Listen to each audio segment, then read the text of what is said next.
Hi, ako si John Obar, galing sa Pilipinas at ngayon ay nagpapastor dito sa California, Vallejo City, under Jesus Reigns Ministries. Ako po ay merong asawa, napakagandang asawa, Connerlyn Inmenso Obar, at meron akong anak na si Fralane Zia. Yes, nung bata ako ay dumaan ako sa mga training. Actually, sa military training.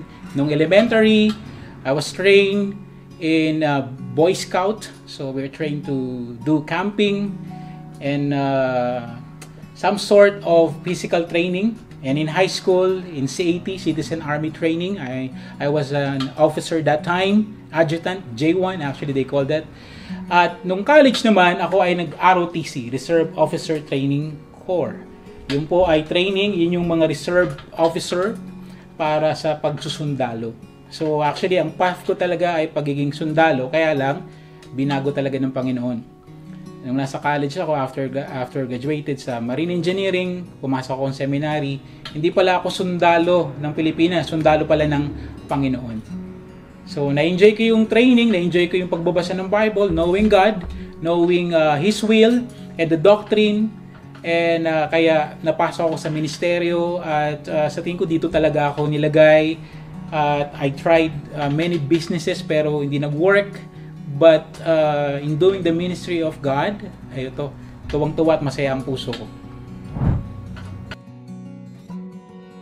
Bilang associate pastor, malaking trabaho kasi bagay ko yung sasalo ng burden, sasalo ng mga schedules and administrative part and ministerial part ng church. And of course, you're going to support the senior pastor at you need to be under his authority. Kaya yung pagiging associate pastor ay all around.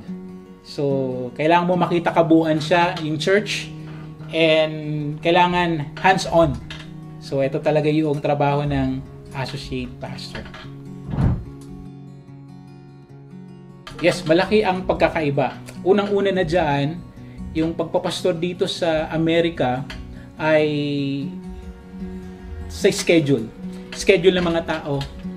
So actually, kapag lumabas ka dito sa street, konti lang makikita mong tao because maybe they are working.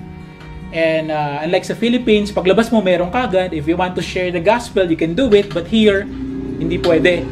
Dahil kailangan mo na magpa-schedule. Or maybe tatiming ka talaga to share the gospel or maybe invite those people sa church. Kaya if you try to minister, kailangan merong schedule. And of course, yung language barrier niya, so yung pakikipag-usap, I think kailangan din i-workout yun. Dahil sa Pilipinas, nagkakaintindihan kayo, the emotions, yung mannerisms, nagkakaintindihan. But here, ibang-iba talaga. So, kailangan magkaroon ng adjustment in my part as pastor here in Vallejo, California. I really enjoy pastoring, maybe because it's more on relationship. Number one, relationship with God. Yung pakikipagrelasyon sa Diyos. I'm doing this ministry because of that relationship. Yung relasyon mo sa Diyos, kailangan matibay, and pinapatibay nito yung mga nangyayari sa loob ng church.